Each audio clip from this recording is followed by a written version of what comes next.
tuning in and really listening to, again, a legislative update on where we are.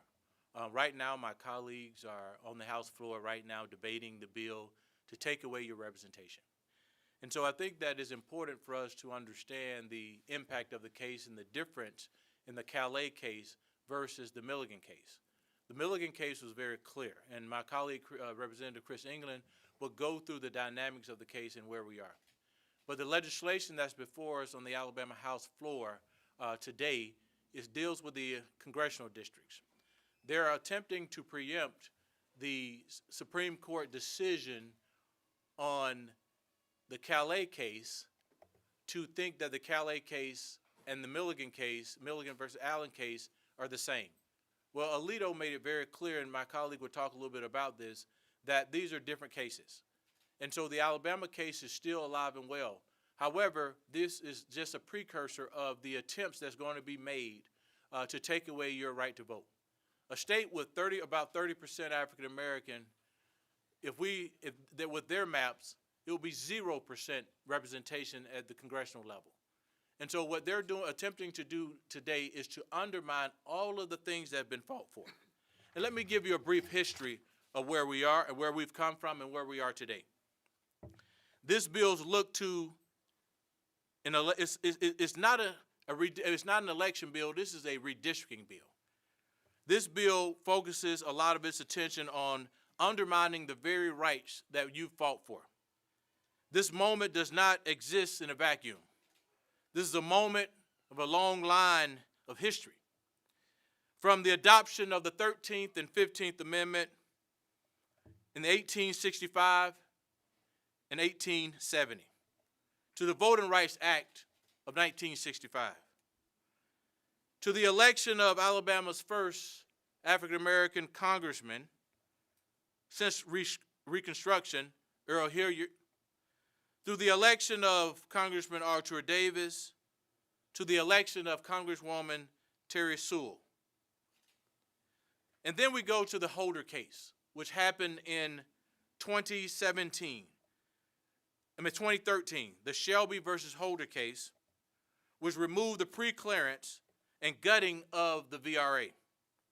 Through the purpose of discrimination represented in the 2023 Livingston maps, which has brought us to where we are today, of the lines that the Supreme Court said that Alabama can draw another opportunity district, meaning that a district that gives African Americans an opportunity to elect their person of choice.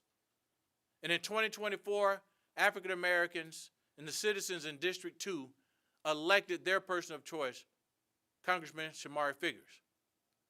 And so where we are today is you're trying to roll back the times and the advancement and the gains that have been made. But what we have to understand here, my colleagues are attempting to eliminate every congressional district that's represented by a Democrat in the entire state of Alabama. But not more importantly than a Democrat, an African American. See, this is not about electoral politics of D versus R. This is about a community being able to represent their own interests and have the opportunity to elect their person of choice. And today they're trying to take that away. And so my colleague, Representative England, is going to go through what this case actually means and what it does not mean, what this legislation does, what it does not do. And also he will address some of the nuances of the court in the state of Alabama agreeing, particularly the Secretary of State, agreeing not to pursue this case on appeal or to retry this case at all, which we believe puts the state in contempt of court. And so my colleague will talk a little bit about that, and he'll give you an overview of where we are and what the impacts of this particular piece of legislation that we have before us today will have on representation long term. Representative Chris England. Thank you, Leader. Thank you, Leader Daniels. And I echo everything that he just said. And I also want to take a second to also thank everyone that has come down to Montgomery and continue to heed the call of action and the sense of urgency that this moment creates in terms of maintaining African American representation for the 30% of the black population in the state of Alabama. And where we are today is we are basically arguing a bill that would allow the state to redo primaries in the event the Supreme Court lifts an injunction that was imposed on Alabama because of the 2023 redistricting session. As we recall, we did meet in the same building to discuss the opportunity Alabama had to follow a 3-judge panel's instruction to create 2 minority-majority districts to create an opportunity for African Americans to elect their candidate of choice. And instead of taking advantage of that opportunity, Alabama did the exact opposite. They did not follow that court order and went out of their way to not do it, which, by the way, means that they did not pass an additional majority-minority district to allow black people to elect a candidate of choice. They actually also went after the 7th congressional district and further diluted black influence in that as well by diminishing the black voting age population, flagrantly ignoring the court's order, which in turn created an additional 14th Amendment intentional discrimination claim that is also pending against the state of Alabama, strictly because of our behavior and our defiance in that 2023 session. So when somebody tells you, because the Callais case was decided a particular way, that it has an impact on Allen v. Milligan, they are either disingenuous, they're lying to you, or they don't know what they're talking about. Because the point is, it is 2 different cases with 2 different fact patterns, which is pointed out by Alito, who wrote the decision that says this does not overturn Allen v. Milligan. So for us to be here in this theater, in this performative session, to try to satisfy the red meat that's out there and telling everybody that we're creating an opportunity to elect 7 Republicans is really just subterfuge to be used to get rid of the black legislators who have represented those 2 districts for the last 2 years. So where we are today is we're debating a congressional map, we're debating a bill that will allow us to go back to the 2023 map and effectively disenfranchise all the black folks that voted and elected Terry Sewell and Shamari Figgers to represent them in Congress. Furthermore, it is another attempt for Alabama to say to the federal courts, as we've done throughout our history, that we don't care what you say, what you want us to do, we're going to do what we want to do, even if it violates the law. So going forward, we will be dealing with the congressional maps as we're dealing with right now. The Senate is dealing with the state Senate map. It's got the same sort of issues there. And as those 2 bills cross, we'll be dealing with the state Senate map on Friday, and the Senate will be dealing with the congressional map. But at the end of the day, if that bill passes, and let me stress this, there are primary elections going on right now. People are voting right now. People have already voted absentee right now. So just imagine if you're in the 2nd congressional district and you cast your vote for your candidate of choice, right?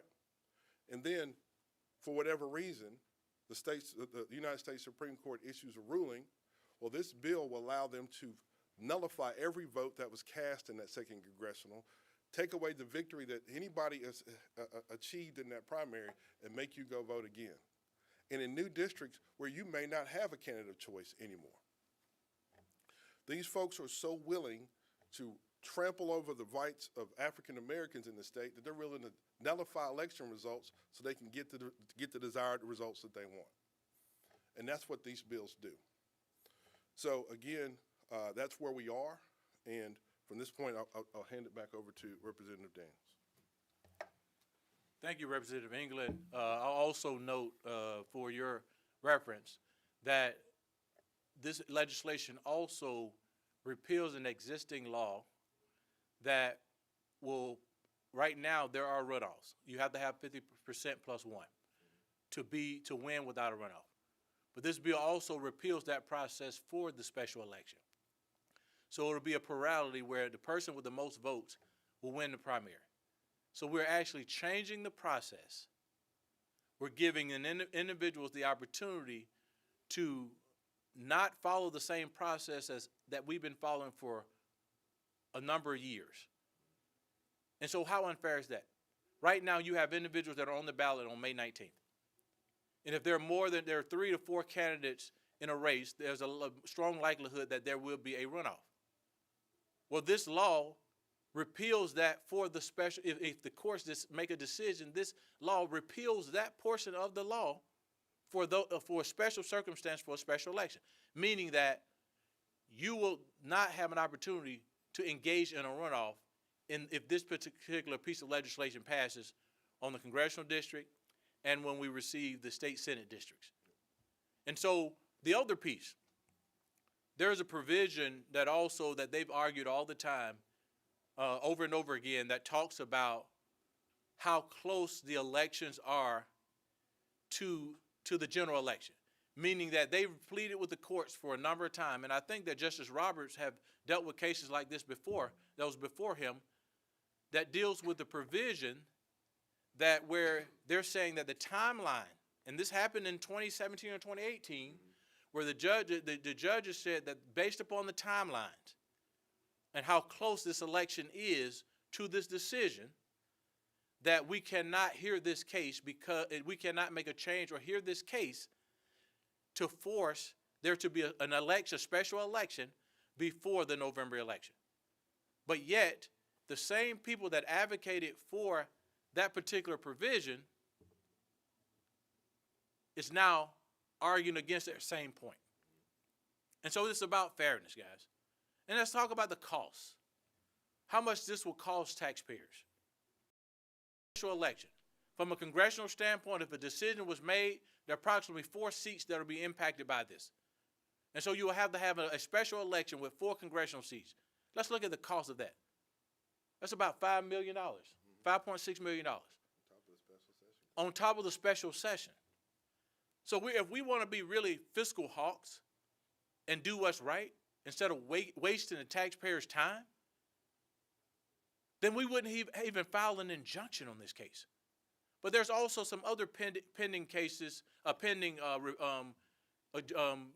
actions that I think we need to pay close attention to, where the senator, I think the Singleton, plaintiff from the Singleton case, has filed an appeal an injunction to the courts, saying that the Secretary of State has violated the agreement that they had with the court, a signed agreement, that they would not do an injunction before 2030 on this particular case. And so there's a question that'll be out here in a couple of days, probably tomorrow.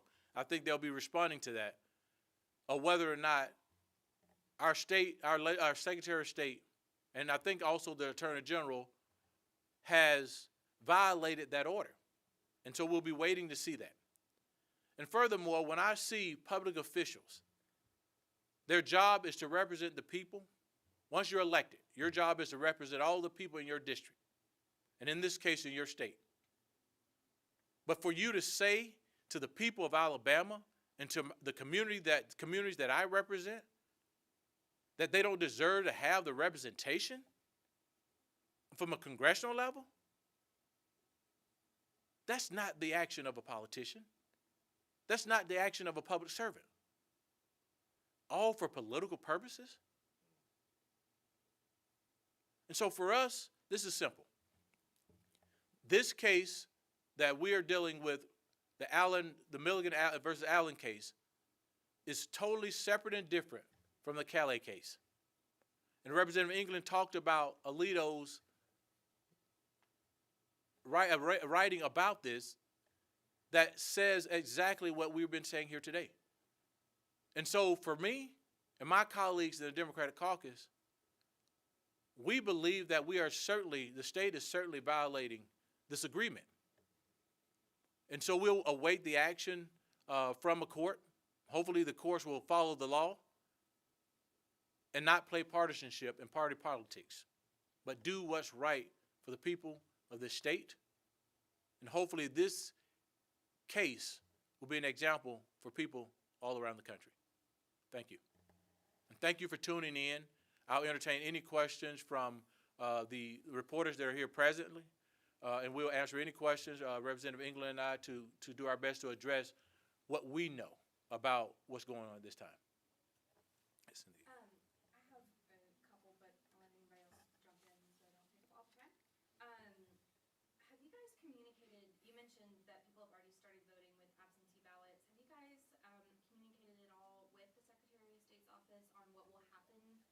those votes cast in the congressional races and also the state senate? Those votes will count unless for the state senate and the congressional race, those votes will count unless the courts take an action on these two cases. And so that's standard.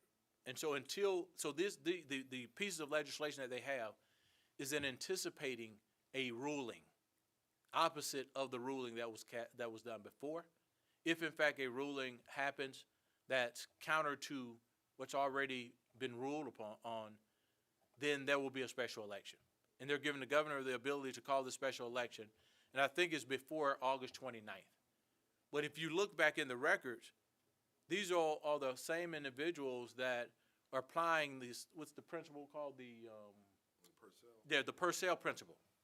And the Purcell principle is what they've been arguing a long time, so that the courts didn't intervene in elections too close to an election with the same situation. So I just want to make certain that we're clear that the same things that they were arguing with the Purcell principle is the same thing that they're arguing against today. State legislatures in New England and recently in Virginia have redistricted or drawn the districts in such a way that Republicans and conservatives, I think there's one district in Maine and there will be one district in Virginia, can just win those two districts. And basically, all those states are more Republican than Alabama is Democrat. I mean, the last time a Democrat ran for governor, she only got 29% of the vote.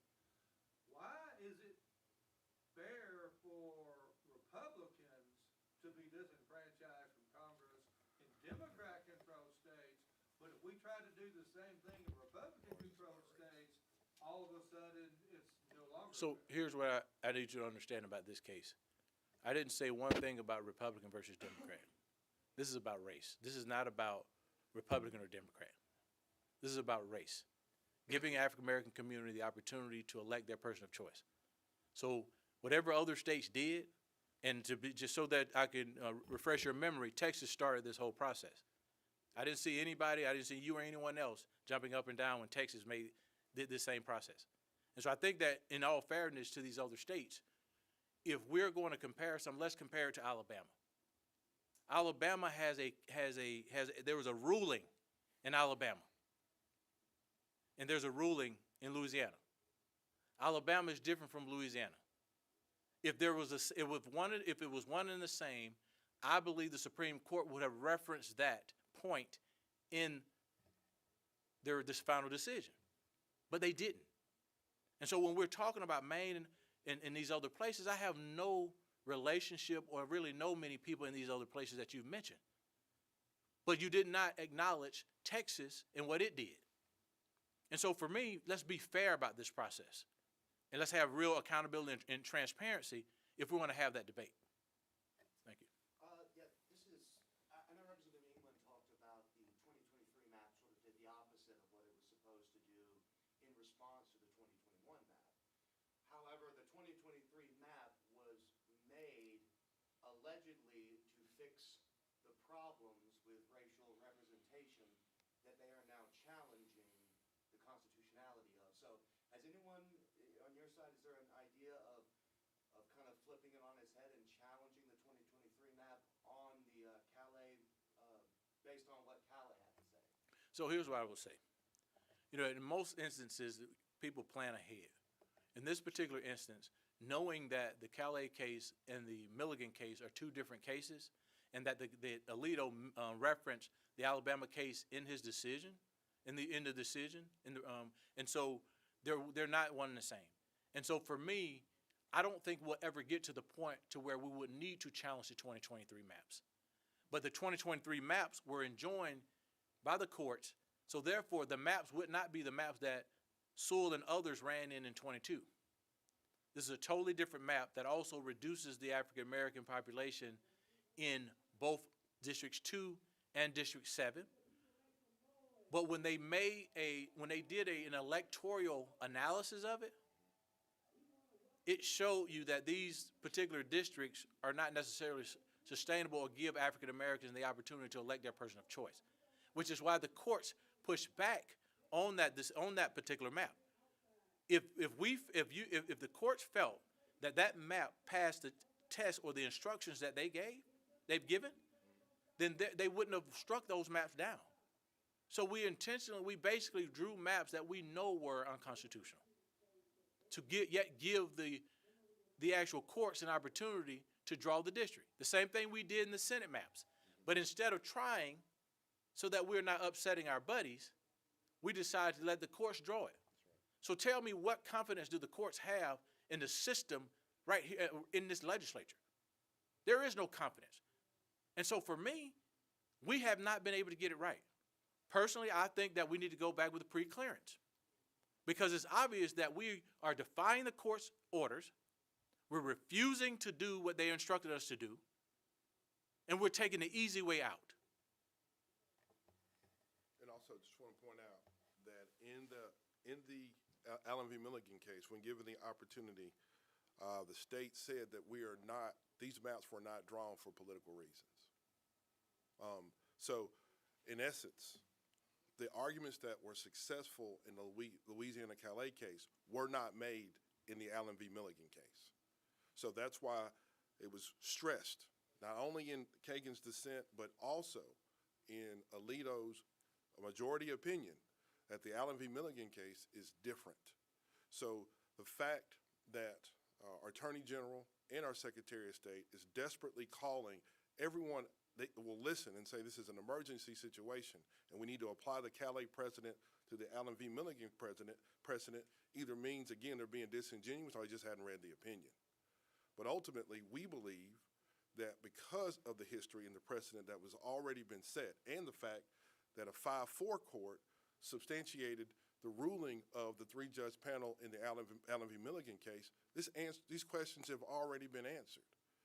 But again, Alabama was so flagrant in 2023 that in order to avoid pre-clearance, the same people that are calling courts and asking for help signed an agreement to keep from pre-clearance because of how bad they were. And then also, just keep in mind now, the same people that are asking the court for help now are the same people who told them to go to hell in 2023. How do you guys think, I mean, obviously this is all an if-then scenario, but if then this happens, how do you guys think that this will impact voter turnout in a special election? Record numbers. I suspect that when think about this, when you take something away from someone, their response is a lot different. And so for me, I think that turnout is going to be record high either way in the upcoming elections in November. I think that people are sick and tired of people telling them one thing and doing something different. And one of the things I will say is, let's look at the gas prices. Let's look at the cost of groceries. Let's look at the cost of all items that is associated with your day-to-day lives. The people are going to vote in record numbers because of what's going on. And I think both Democrats and Republicans will turn out because of affordability. Because if they feel their representative, their senators, and the folks that have been in office have never talked about helping them and making their lives better, they're going to turn out and rebel against them. And so I fully expect people to turn out in record numbers in this election, because we're talking about everything else besides affordability. We've not demonstrated any evidence of doing so. We're doing a 2-month freeze on the grocery tax, which I wish it were permanently removed. But we failed to do anything around or have a conversation about fuel prices. Even if you can't do anything about the fuel prices because of what's going on at the federal level, you have the option to putting more money in the pockets or cutting taxes somewhere else so that families can afford it. Not waiting until until tax season to get a deduction that's equivalent to $50. when you were able to get it through elimination of overtime tax after every paycheck, in every paycheck. That's money that comes to them year round versus something that only they have to do when they do their taxes as a deduction. So we've not addressed the issues of affordability. That's why people are going to turn out. And this issue itself of trying to take representation from a community that have had to fight for everything that they have, that's the message that's going to be sent in November to that community and their allies. Because I don't know a person in my community that I've met that think that this is right. Why do Alabama have to engage whatever's going on at the federal level? We've had a legislature, Brandon, that you know we work together on a lot of issues.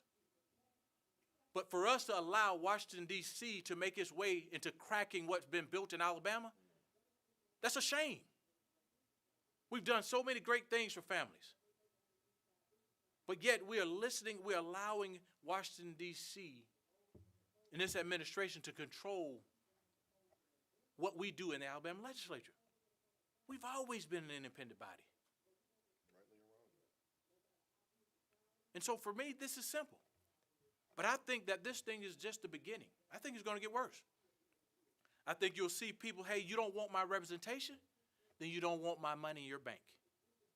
Hey, you don't want my representation? Then you don't want me spending in your store. Hey, you don't want my representation? Then you don't want me patronizing any business that you've started.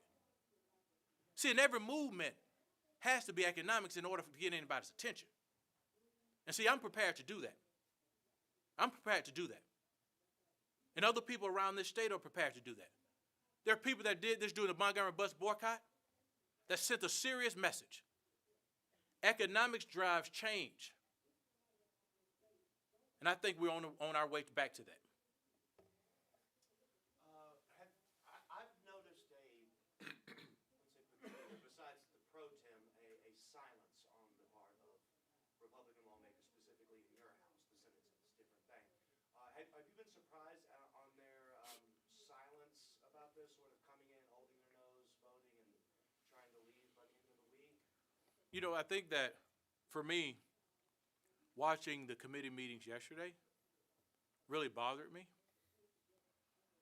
because we thought that we had a really strong relationship with each other, but we see that we've allowed someone from the outside, and there are people on the outside, outsiders, to control what we do inside.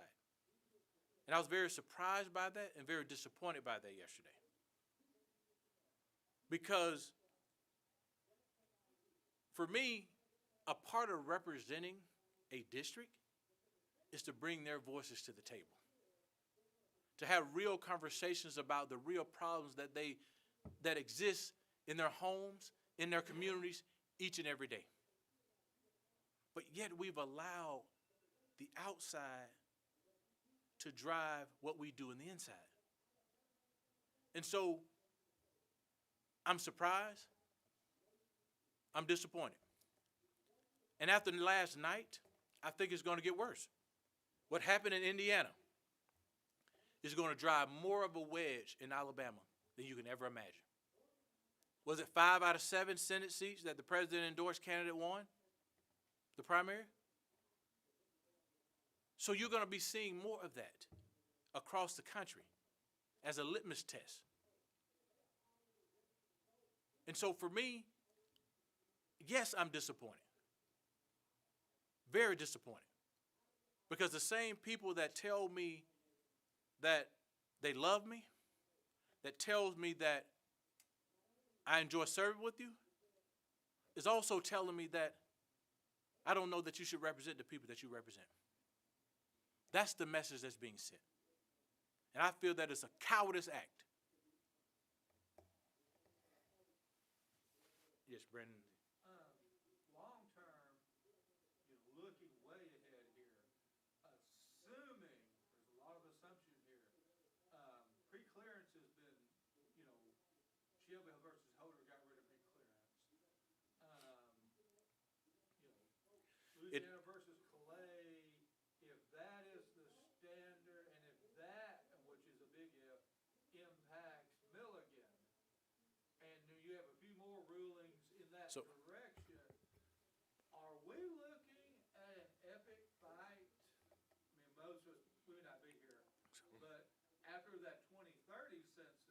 do we then go back and revisit, Joe Reed's, litigation back in 92, or was it 83, I think, that created the 27 majority-minority House districts and the 8 majority-minority Senate districts?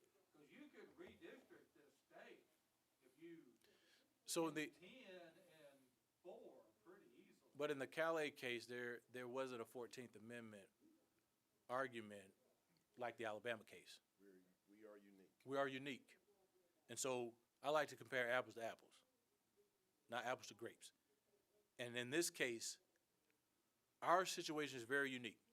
But I think there's another thing that's missing. While I would like to think that we are in a post-racial society, and I was naive to think this at one point, but when I saw the racial polarization study that was done in Alabama, Brandon, it showed me that 90-some% of the people vote based upon race. So while we like to acknowledge and say that we're not the Alabama of our past, we have to do better about exposing people to understanding differences. And not because you're in the majority that you can then dictate what I do in my community. Try to understand my community. And if you think you can represent my community better than I can, then have at it. I haven't seen it. And so the other thing that you need to ask yourself, if you look at Republican majority districts, and I'm going to go partisan here so that we can I can get to the point. Why is it that their districts are drawn to be approximately 70% white? Why don't we create 50-50 districts then for them? Because they will push back on it. Because racially they feel that they cannot win a district that's even close to 50-50. African American and white. And so the same argument can be made if they were willing to take a 50 district or 40% district. I guarantee you there's not one legislator on the other side of the aisle that has more than 37% African American in their district. Guarantee they don't. So how can African Americans have impact in an election when they're not even, their voting block is not even higher enough to have impact? So the only thing we're asking for is to be able to have representation and have people that understand us. That's all we're asking for. A state that's 30% African American? And you want to take all the representation away at the congressional level? Come on now, Brandon, you know that's not right. Who are we going to have to represent us that understands us? Because we certainly hadn't had anyone to try to understand our community that don't look like us. So let's have an honest conversation. Let's put all the political stuff to the side and have a real conversation about race, because I want to have it. I got time today. Yes. On the runoff portion, I've covered special elections over the last year. There was a special election in the House, in House District 12. The primary, there were, I believe, 4 candidates in that, and there was a runoff. Or I believe that this was a runoff. But there was an election, it was in August. There were 2 of those. There's one seat in Coleman that ended up being a runoff. Yeah, Coleman, that was a runoff between Myrick and I don't know the other gentleman's name. Yes, but, a primary in August, the general, I believe, was in October. But the general here is in November. Do you think that there's time? I don't think it's time, because we've passed many laws since I've been in this legislature that widen the time. First we said, oh, we're going to do this for military folks that are overseas that want to vote. So we need to, for absentee. So we don't have time, we got to do it earlier, right? We got to cut off the process earlier, and then we got to have enough time. Have anyone had a conversation with registrars about this or probate judges about this? I don't see any representation from a probate judge or registrar about this particular process at all. And so I think for me is that we're making decisions without the very people that are going to be responsible for administering it. So I'm just very confused. So you don't think there is time for a runoff, but you don't like that there isn't? I think that what this bill does, it do not allow a runoff. That's what I'm saying. It doesn't allow that. Right. So we're repealing something. I got to look back at it because we're repealing something that's already practiced. Correct. And so for me, I don't understand. They said before, if a decision is made before, I think it's August 24th or 29th. 29th. Then there would be, let's see, 6 weeks with no runoff. So if you had 12 candidates, there would not be a runoff. It'll be whoever get the most votes. That's not the process that we've been practicing in this state. And so then the other question is, does this be the new standard long term, where there's no runoff?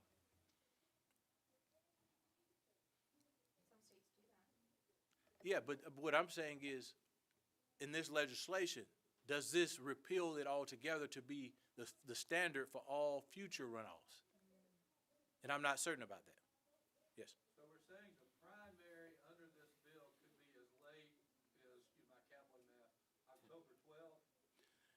Yes, that's correct. And then they would, right after that, the November election is what I'm understanding would be, because I don't know that it's a special election at that point. Because a special election typically run on its own time frame, and there's like a number of, because if the ballots are printed at the end of August, and you have an election, and you have an election, how can these candidates actually be on the ballot in November? And if it's October 12th, Brandon, 4 weeks from there is when? Is that past the election? Yeah, we're at the general election. Yeah, so now you're also shortening the general election time frame for those particular individuals running in the special election. So I'm just trying to, for me, I'm just trying to understand. And then, yeah, is it all worth it? But also, have we looked at federal law regarding federal elections? These are questions that I don't have the answer to, because all of this stuff was just done. I was sitting down on Thursday or Friday, and I got the alert, and I was like, oh my God, we got to go back into session. So there was no time to prepare for it. And everything you're seeing is what we're seeing for the first time. Nobody's been able to answer those questions for you. No, I think that Representative Pringle tried to do his best, but I think that, yeah, and I would say that he's trying to do his best, but we've not necessarily got a lot of the answers. It's like a game of we're playing chicken to see who moves first, and he's not breaking. And so we're seeing a cut, but we're not seeing a break. So he understands the assignment, obviously. And it's also his first time seeing it like it is for you guys. I'm not sure about that. Yeah, I'm not sure about that. Remember, he didn't agree with the map he's being forced to carry right now, too. Yes, sir. On that line, would we be in this mess today if we had maybe if we had stuck with the Pringle map instead of having that much more partisan Livingston map thrust upon us in 2023?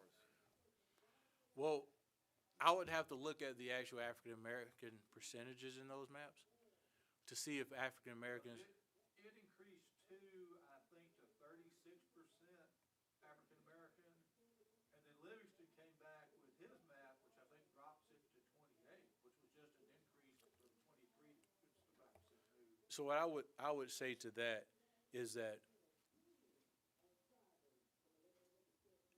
the courts drew a map that was in the 40-something percent.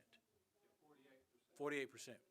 So if the courts drew a map that was 48%, and Pringle's map was 12 points lower than the courts, and Livingston map was wasn't even close, 20 points closer, right? 22 points, right? And so what you will end up seeing is the courts felt that there was a standard, and if 48 was the standard for them, to give influence and have a community to have impact that was contiguous, then certainly 36 nor 26 was enough. So we would be in the same posture. Just to, I know that there's a lot of questions around potential timelines. So when I ask this, I'm not holding up to it. But just to try to clarify, like what are the possibilities going forward from this point in terms of the last date that y'all think that the special election could be held? Or are we calling it special? Is it October 12th though? Because doesn't that Around be there. certified? That was what I wanted to clarify. Well, I've the heard something about things needing to be certified by end of August. And so I think for me, when you're looking at elections, and I'm not an elections official or manager or any, have any experience in that, so I'll just make certain that I preface it with that. We've had to have, they've typically had the ballots going to print in August. And the reason I know that about the ballots being printed, because I had an opponent in 2014 that didn't actually live in the district he was running in against me. And the party replaced him on the ballot in August. I mean, it had to do it by August, something. And so, before the ballots are printed, I think that if you have a special election, if that was deemed the situation, it should not be in accordance with this particular election. I think you allow the process to take place right now and allow the process to work itself out, and then make a decision after the election, not before. Something Pringle said on the floor struck me. I forget who he was dialoguing with, but he was saying something about like, oh, look, this is a different situation because for XYZ election we would have had to print, 4 million ballots, whatever, to cover the whole state. But this is something that covers 4 out of 7 congressional districts. So Yeah, and say this is a substantial number of ballots. It's 4 out of 7 congressional districts and 2 state senate districts. And so I think that I've not looked at the movement, but if you go back to the 2023 lines, how do we know it doesn't impact more than 4 districts? We're just looking at it based upon making an assumption. And I don't know what percentage of movement voters have to be moved out of a certain district in order to deem that as that district having to run again. If I recall correctly, for the 2023 lines, Wes Allen made a statement about what date he would need the special master map in order to put it into action for the upcoming 2024 election, which was done, a good bit in advance. Yeah, it was done around September, October timeframe, wasn't it? I believe They're already, if I recall correctly, he gave I think he gave September 30th as like the deadline, and then the special master returned it, within the week.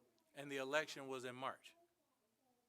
The first primary was in March. they've already violated. So if you're talking about, yeah, you've already I'm just talking about gone what against. Wes Allen, said to the court. And I'm glad you brought that up, because you're talking about a September, October timeframe.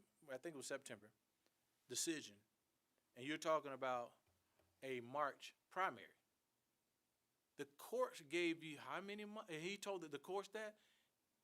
How is it that you can do it within 3 months of an election if you couldn't do it if you needed 6 or 7 months before an election These are for a primary? circumstantial and situational. Exactly. Wouldn't this be easier because there's essentially only one race on the ballot? But you're changing a process you're changing a process to benefit, for political benefit. This is not the institution. If you're an institutionalist, you would follow what the traditions were. But yet now you're deciding to make changes to that and modify that for your benefit? Come on now, you know that's not right. What happened to those individuals that are defending the Constitution, that consider themselves constitutionalists, right? What happened to those people? I thought those are the people that are identifying within the same party, but I don't hear them saying a word. So is it circumstantial? or situational?